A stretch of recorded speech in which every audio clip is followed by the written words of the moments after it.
Good morning and welcome to Swayam Learning Point. I am very glad that you are watching this extraordinary awesome video. And today we are going to discuss here about chapter number 6 Animal Classification. बच्चे लोग, ये बहुत ही amazing chapter है और यहाँ मैं थोड़ा पीछे हूँ और आप देख रहे हैं कि कितने सारे एनिमल्स हैं और इस एनिमल्स को स्टडी करने का मौका आज हमें मिल रहा है. So thanks to this chapter creator. Now what we will discuss here, we will discuss here the history of animal classification, then methods of animal classification, and especially here we will talk about kingdom Animalia. देखिए कि ये जो lesson है, ये lesson बहुत ही अच्छा खासा lesson है और it will give you too much idea about the animal classification. But before going to start, we must have to understand what is the criteria which we use for animal classification. So, living organisms are classified according to their basic characters. जैसे कि Whittaker जो है उन्होंने organism का classification किया था 5 kingdom system में. Then structure of sales, इधर वो प्रोकैरियोट है, यूकैरियोट है. स्ट्रक्चर ऑफ ऑर्गेनिजम्स यूनिसेलुलर है, मल्टीसेलुलर है.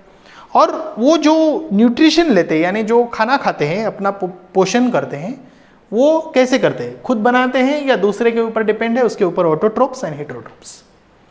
तो चलो बच्चे लोग, अभी मेरे साथ आप यहाँ हैं और मैं आपका लर्निंग फ्रेंड अभी सामने आया है.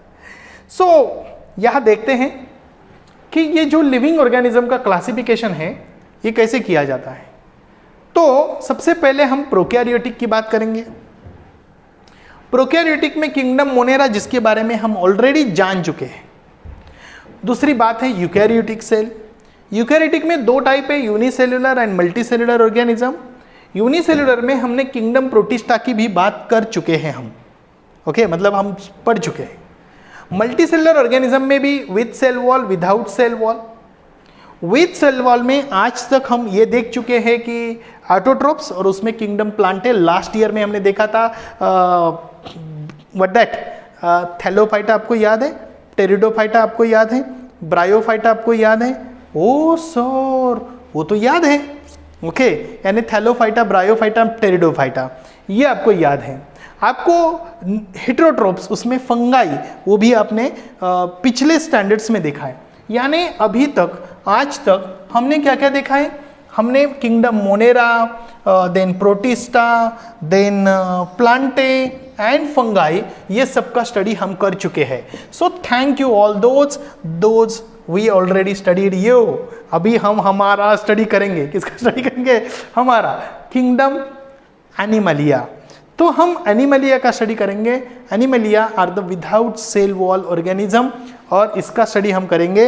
ये 10 ईयर्स हम बेसिक स्टडी करते हैं और उसके बाद एडवांस स्किल सीखने की शुरुआत करते हैं 11th-12th में.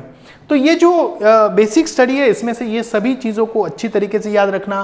प्रोटिस्टा क्या है, प्रोकैरियोट का मतलब क्या है, आपको पता है? प्रोकैरियोट का मतलब the organism with organism which has cell but it does not have the, means you can say it's a simple way, the cell without membrane bounded nucleus. क्या बोला मैंने? Cell without membrane bounded nucleus is a prokaryote, and eukaryote the cell with a membrane bounded nucleus. Cell with membrane bounded nucleus, ध्यान देना. ठीक है, तो यहां हम जो बात कर रहे हैं कि how the plants are classified. तो प्लांट्स कैसे क्लासिफाई किए जाते हैं? तो plants are classified according to the following basis. सबसे पहले कि whether which organs they presence और which organs they do not have, means presence और एब्सेंस ऑफ ऑर्गन्स, ये पहला क्राइटेरिया है। दूसरा क्राइटेरिया है एब्सेंस और presence of seeds in plant, and if the seeds are present whether it is enclosed in the fruit or it is not enclosed in the fruit, okay, and if they present seeds, the presence or absence of separate conducting tissue for conduction of food and water, and seed का भी एक मैं बता रहा था, वो क्या है कि सीड यदि है तो वो मोनोकोट है या डाइकोट है। इसको भी हम मतलब number of cotyledons in the seed 1 और 2, if 1 that is called as a monocot and 2 that is called as a dicot. ये मैं बीच में इधर से जा रहा हूँ इधर आ रहा हूँ, इसका पीछे का रीज़न क्या है कि मैं अभी ये प्लांट के बीच में और आपके बीच में नहीं आना चाहता, और जो भी एनिमल के बारे में हम बात करेंगे तब तक एनिमल के ही बारे में बात करेंगे, ये बात थोड़ी समझ लेना। ये थोड़ा थियोरेटिकल चैप्टर है, लेकिन इसको पढ़ने का तरीका भी समझना जरूरी है। तो पढ़ने का तरीका क्या होना चाहिए कि आपके घर में चार्ट लगाओ, ओके, इसके स्क्रीनशॉट निकालो और वो स्क्रीनशॉट आपके मोबाइल पे रखो 2 दिन के लिए। ये भी सही तरीका है।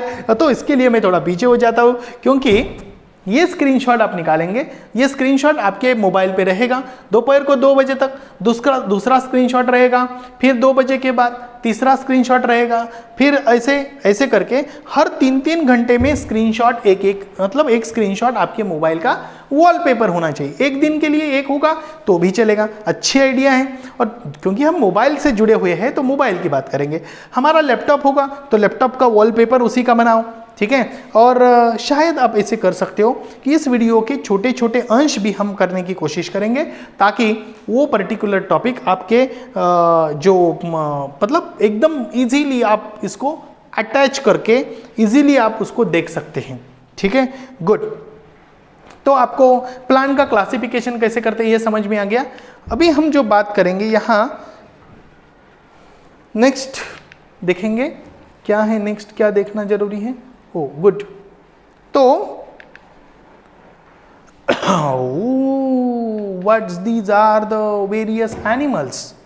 सो आपको पता है कि हमारे अगल बगल में बहुत सारे एनिमल्स हैं, कुछ बहुत छोटे हैं, कुछ बहुत बड़े हैं, और कुछ एनिमल्स टेरिस्टेरियल है, कुछ एनिमल्स एक्वेटिक हैं, कुछ एनिमल्स एरियल है, कुछ एनिमल्स टेरिस्टेरियल है, कुछ एनिमल्स क्राउलिंग करते हैं लैंड के ऊपर, कुछ फ्लाई करते हैं एयर में, ओके। और आप इसको देख रहे हैं, wow it's amazing, it's really amazing. कुछ एनिमल्स के ऊपर स्केल्स है स्किन के ऊपर, okay, and some animals have feathers और hairs on their body. Is it good. आप इसको अच्छी तरीके से देख लो, ये बहुत ही अलग नज़ारा है। ये नज़ारा आपको याद दिलाएगा कि what you studied in the 10th standard with a स्वयं learning point, and especially your learning friend Subhash Gaikwad. So there is a huge diversity among the animal too. Okay, जैसे प्लांट के साथ है वैसे एनिमल के साथ ही देखो कितने प्रकार के, कितने तरह के एनिमल आपको यहाँ दिखाई देते हैं। आपको पता है कि रिसेंट स्टडी बताता है कि around how many 7 million species है on earth. How many species, मैं एनिमल की नंबर ऑफ एनिमल की बात नहीं कर रहा हूं। Okay, so 7 million species on earth, and so is it possible to study all those? Of course no, it is impossible. Okay, and so if we made the groups, subgroups of animals are if we observe their similarities and differences, on this basis if you make the groups and subgroups, so it will become easy to study all these vast animals. अब देख रहे हैं कैसा दिख रहा है ये, हाँ, ओके, डंक मारता है ये, ओके गुड। और स्कॉर्पियन है सर, क्या है? तो ये स्कॉर्पियन है, आपको दिखाई दे रहा है। ये बहुत सारी चीज़ें आपने देखी, चीज़ें यानी ये एनिमल्स हैं, ऑर्गेनिजम्स हैं। तो कितने ही हैं? 7 millions. How much this is 7 million. हो गुड। एंड क्या ये इजी है स्टडी करना? नहीं है। तो यहाँ क्वेश्चन बनता है, why the classification of animal is needed? तो there are huge number of animals from very smallest to the biggest. Got it?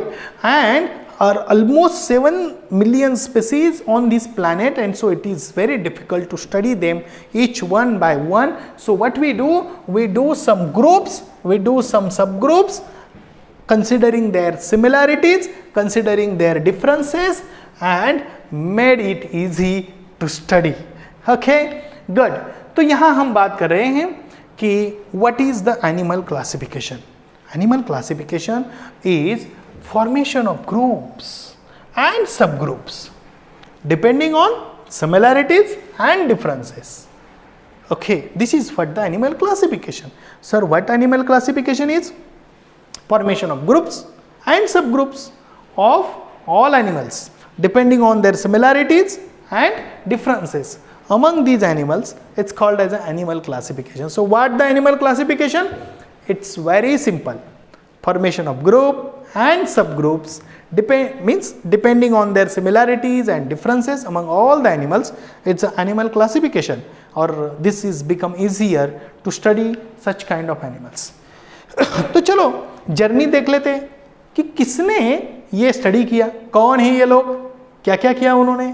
तो सबसे पहले नाम आता है ये बंदे का, और इस बंदे का नाम है एरिस्टोटल. ये एरिस्टोटल ने सबसे पहले क्लासिफिकेशन किया था. ओके, सो इसमें ये जो एरिस्टोटल है ग्रीक फिलोसोफर है, और उन्होंने एनिमल का क्लासिफिकेशन किया. उसके बाद उसका जो चेला यानी शिष्य यानी क्या बोलते हैं उसको, डिसाइपल. तो that disciple name Theophrastus, and what he did, he classified the plants. But हम देख लेते हैं कि ये जो एरिस्टोटल है, एरिस्टोटल ने ये एनिमल का क्लासिफिकेशन कौन से बेस पे किया था, कौन सा क्राइटेरिया इस्तेमाल किया था? Body size, habits, habitats. क्या बोला? उनके जो बॉडी साइज है कैसी है, हैबिट्स क्या है उनके, वो कहाँ रहते हैं, हैबिटेट्स क्या है, उसके आधार पर उसका क्लासिफिकेशन किया. और इस क्लासिफिकेशन को हम आर्टिफिशियल मेथड मानते हैं. What we considered it as a artificial method. सिर्फ मैं बोल रहा हूँ, आप सुन रहे हैं, इसको दोबारा आपको देखना पड़ेगा. आपको इसमें से कुछ ऐसे चुनिंदा चीज़ें निकालनी पड़ेगी. मैं क्या बोला? ओ, प्लांट कैसे क्लासिफाई करते हैं, ओह कितने नंबर ऑफ एनिमल्स हैं, स्पेसीज यानी 7 मिलियन species. That's why it is difficult to. So उसने क्या, उसमें हमने क्या किया, ग्रुपिंग किया, सब ग्रुपिंग किया on basis of what, differences and similarities. Okay, and this is what called as classification. सबसे पहले क्लासिफिकेशन का ट्राई किसने किया? तो ये बंदा, क्या नाम है उसका, जरा जोर से बोलो, क्या नाम है? एरिस्टोटल. उसके बाद थियोफ्रास्टस. उसके बाद कौन आए? प्लिनी, जॉन रे, लिनेस, ये सब लोग आए. ओके, उन्होंने भी क्लासिफिकेशन किए. ठीक है, और उन्होंने वही मेथड इस्तेमाल की. कौन सी? वो आर्टिफिशियल मेथड. क्या मतलब artificial method? Body size, habits, क्या करते हैं, क्या खाते हैं, कैसे रहते हैं, और हैबिटेट्स कहाँ रहते हैं, पानी में रहते हैं, जमीन पे रहते हैं, हवा में उड़ते हैं. हाँ, गुड. सो फिर उसके बाद नेचुरल सिस्टम आ गया क्लासिफिकेशन का. तो ये जो नेचुरल सिस्टम है, तो natural system of classification is based on various criteria like body organisation, types of cells, मतलब प्रोकैरियोट है, यूकैरियोट है, यूनिसेलुलर है, मल्टीसेलुलर है. ओके, क्रोमोसोम्स, मतलब कितने नंबर ऑफ क्रोमोसोम्स है, किस प्रकार के, मतलब आप समझ रहे हैं. जैसे हमारे में 23 पेयर ऑफ क्रोमोसोम्स है, ह्यूमन बीइंग है ना. गुड. ओके, लास्ट ईयर में आपने देखा था किसमें कितने क्रोमोसोम्स होते हैं. गुड. एंड बायोकेमिकल प्रॉपर्टीज क्या क्या है, उसके बारे में भी क्लासिफिकेशन में उसको इंक्लूड किया गया है. नेचुरल क्लासिफिकेशन की हम बात कर रहे हैं. ओके, तो जैसे टाइम चलता गया, देखो मैंने आपको साइंस पढ़ाते वक्त सबसे पहले बोला था कि कोई भी आदमी क्या करता है कि अपने जीवन काल में कुछ क्रिएट करता है, और वो लिख के या कुछ ऐसे फॉर्मेट में लिख के रखता है, और नेक्स्ट वाले जो बंदे हैं उसको स्टडी करके फिर उसमें से नया कुछ निकालते हैं, फिर वो भी ऑब्जर्वेशन करते हैं। सो यही सिलसिला चलता रहा है, बरसों से चलता आ रहा है। कुछ लोगों ने अपने जीवन काल में 100 साल के काल में कुछ जनरेट किया, फिर दूसरे जनरेशन ने उनको स्टडी किया, फिर ऑब्जर्वेशन किया, किसी को गलत ठहराया, किसी को करेक्ट ठहराया, किसी को एडवांस में स्टडी करवाया, और फिर आगे आगे ऐसे चलता रहा। लेकिन उनको भी मानते हैं जिन्होंने गलतियां की। वो गलतियां नहीं थी, उनको जो सामने दिखाई दे रहा था उसके आधार पर उन्होंने लिख दिया। जो उनको दिखाई नहीं दे रहा था वो नहीं बोला। जैसे कि आपने मेंडेलियो और बाकी सब चीज़ें की, डोबेनियर, इसकी बात आपने की है, ठीक है, ठीक उसी प्रकार। सो अभी डॉबझेंस्की एंड मेयर उन्होंने भी कुछ काम किया है। Okay, recently Carl Woods has proposed animal classification, और ये बंदे ने भी एनिमल क्लासिफिकेशन प्रपोज किया है। तो चलो यहाँ देखते हैं। ये मुझे नज़ारा बहुत अच्छा लगता है, इसको जरा ध्यान से देखिए। आहा, ओके, देखिए कहाँ से शुरू हुआ है, सेल्स। देखो कैसे कैसे डेवलप हो रहा है। देखो ये हाइड्रा है, ओके, देखो कैसे ये फिश में कन्वर्ट हो गया, फिर कैसे वो चलने लगा, और फिर इस प्रकार के सभी एनिमल्स को आप देखेंगे कैसे मंकी में कन्वर्ट हो गया, और कैसे ह्यूमन बीइंग लेडी में कन्वर्ट हो गया। Got it, okay. तो बात सिंपल है, इसको ध्यान से समझिए, ठीक है। तो what are the benefits of animal classification. मैं थोड़ा बाजू हो जाता हूँ और आपको बताता हूँ कि व्हाट आर द बेनिफिट्स। आप देख रहे हैं कि क्लासिफिकेशन से स्टडी जो है कैसे दिख रहा है आपको? गुड। तो ये स्टडी जो है एनिमल का क्लासिफिकेशन का, ये कन्वीनियंट हो गया है। Study of few animals form a group helps to understand the entire animal group. मतलब एनिमल का क्लासिफिकेशन करने से हमने ग्रुप किए, और ग्रुप से हमें पता चला कि वो जो एंटायर एनिमल है उसका पूरा स्ट्रक्चर हमें समझ में आ गया, मतलब उसके जो भी कैरेक्टरिस्टिक्स है वो, ओके। और इससे एनिमल इवोल्यूशन की भी आइडिया हमें मिली। और क्या बेनिफिट हो गया कि animals can be easily identified with great accuracy. उसको इजीली हम एक्यूरेसी से क्या कर सकते हैं, उसको क्लासीफाई या आइडेंटिफाई करते हैं। It helps to understand the relationship of animals with other living organisms. मतलब अदर लिविंग ऑर्गेनिज्म के साथ उनका जो रिलेशन है वो समझते हैं। जैसे कि पिछले वीडियो में आपने देखा होगा कि आप देखेंगे सब जो नीचे वाले जो आपको दिखते हैं टाइगर, और ऊपर वाले जो किटन्स दिखते हैं, कैसे दिखते हैं? सेम ही है। Good. It helps to understand the habitats of each animal and its exact role in the nature. It helps to understand various adaptation shown by animals. ध्यान दीजिए, what are the 7 benefits? आपको क्वेश्चन पूछा जाएगा, write the 7 benefits of animal classification. Take a screenshot. Okay. Next, आप देखिए कि animals can be easily identified with a great accuracy. It helps to understand the relationship of animals with other living organism. Okay, and next is you can say that it helps to understand the habitat of each animals and its exact role in the nature, and it helps to understand the various adaptations shown by animal. अभी हम बात करेंगे traditional method of classification. तो ये traditional method क्या है, इसको जरा समझते हैं कि traditionally depending upon the presence और absence of notochord the animals are classified as chordates and non chordates. Chordates का मतलब है ये क्या है कि it's a flexible rod like structure, ये हमारा पीछे का that forms main support of the body. हमारे बॉडी को, नहीं तो हम कैसे हो जाते हैं, बराबर है ना? ओके, तो ये बॉडी सपोर्ट मेन सपोर्ट मिलता है वो स्ट्रक्चर से। So in all chordates during the some stages of their development, so animal kingdom has been divided into 2 groups, non chordates and chordates. इसकी बात हमने की है, ठीक है। यह देखिए नॉन कॉर्डेट्स क्या है। तो characters of non chordates animals are, ये नॉन कॉर्डेट्स है। नॉन कॉर्डेट्स का मतलब है कि the body is not supported by rod like structure called as a notochord. pharyngeal gill slits are absent. Nerve cord if present, it is on the ventral side and it is solid and paired.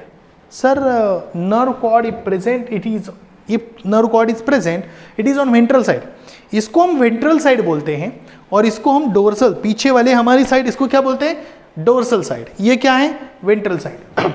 Heart is present it is on dorsal side, dorsal, ये पीछे वाली को क्या बोलते हैं, dorsal, इसको क्या बोलते हैं, वेंट्रल। ध्यान देना इसको, ये छोटे छोटे सभी नॉन कॉर्डेट्स को भी ध्यान देना। ये नॉन कॉर्डेट्स कैसे दिखते, हम भी ऐसे होते तो क्या होता, हम कैसे चलते, कैसे भी चलते, ओके। एक जगह पे कितने भी बैठ सकते हैं, एक के ऊपर एक, आप समझ रहे, ओके। कुछ मतलब देखिए, हमें कैसा स्ट्रेट स्ट्रक्चर लगता है, चेयर लगती है, टेबल लगता है, सब कुछ चीज़ें लगती हैं, ये लगती नहीं थी। यदि हम इस प्रकार होते तो thanks God we have all those, okay, that is the notochord, and we are talking about the chordates. So you observe the chordates. Body is supported by notochord, उनमें नहीं है, इनमें है। Pharyngeal gill slits, lungs are present for respiration.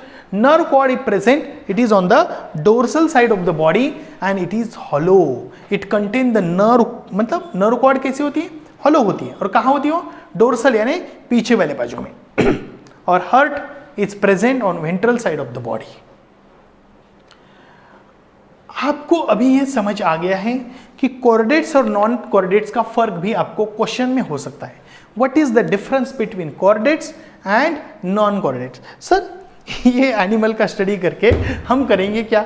देखो, ये जरूरी है कि कैसा हमारा इवोल्यूशन हुआ, किस प्रकार के एनिमल इस हमारे साथ कितने साथीदार है, ये भी हमें समझना जरूरी है। कैसे हमें हेल्प करते हैं, हम भी उसको कैसे हेल्प कर सकते हैं, ये भी समझना जरूरी है। That's why we need to study the animal classification. Got it? Okay, तो ये आपको समझ में आ गया। नोटोकॉर्ड नहीं है, नोटोकॉर्ड नहीं है किसको? नॉन कॉर्डेट्स को। नोटोकॉर्ड है कॉर्डेट्स को। लंग्स है, मतलब फेरिंजियल गिल स्लिट्स है किसको? कॉर्डेट्स को। नॉन कॉर्डेट्स को नहीं है, सबको फेरिंजियल गिल स्लिट नहीं होती, लंग्स है किसी को, ठीक है, जैसे हमें। नर्व कॉर्ड प्रेजेंट है हमारे डोर्सल साइड पे, पीछे वाली side dorsal side, ventral side यानी आगे वाली साइड।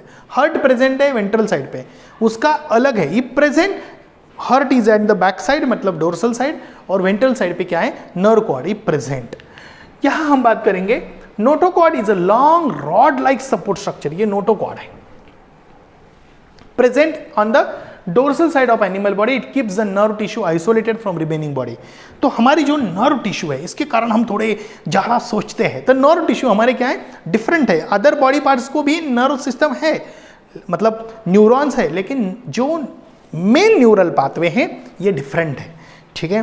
गुड, नेक्स्ट हम बात करेंगे यहाँ कि आपको पता होना चाहिए कि all chordates animals are group together in a single phylum. The name of that phylum is same, that is phylum Chordata. And this phylum has been divided into 3 subphylum: Urochordata, Cephalochordata and Vertebrata. तो हम कहाँ आते हैं? वर्टेब्राटा में आते हैं। वर्टेब्राटा में भी 6 क्लासेस हैं। तो वर्टेब्राटा में sub phylum vertebrata has been further divided into 6 classes. Classes cyclostomata, classes pisces, classes amphibia, classes reptilia and classes aves and we are mammalia. Okay, so ये आपको समझना जरूरी है कि how we are classified into.